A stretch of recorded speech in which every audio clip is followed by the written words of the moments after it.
हनुमान ज्ञान गुण सागर, जय कपीस तिहु लोक उजागर। राम दूत अतुलित बल धामा, अंजनी पुत्र पवन सुत नामा। महावीर विक्रम बजरंगी, कुमत निवार सुमति के संगी। कंचन बरन विराज सुबेसा, कानन कुंडल कुंचित केसा।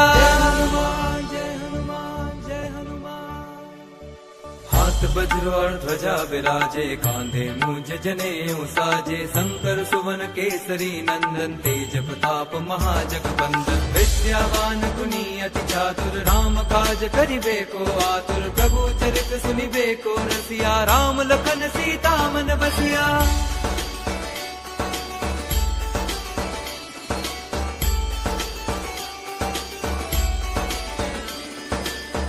रूप धरि सियहि दिखावा, विकट रूप धरि लंक जरावा। भीम रूप धरि असुर संहारे, रामचंद्र के काज सवारे। लाए संजीवन लखन जियाए, श्री रघुवीर हर्षि उर लाए। रघुपति कीन्ही बहुत बड़ाई, तुम मम प्रिय भरतहि सम भाई। जय हनुमान जय हनुमान जय हनुमान।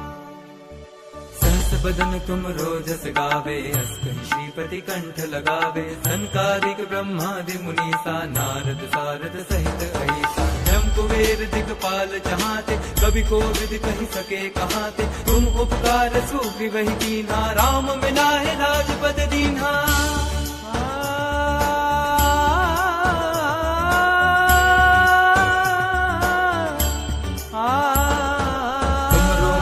विभीषण माना, लंकेश्वर भय सब जग जाना। जुग सहस्त्र जो जन पर भानु, लील्यो ताहि मधुर फल जानु। प्रभु मुद्रिका मेरे मुख माही, जल दिलांदि गए अचरज नाही। दुर्गम काज जगत के जेते, शुभम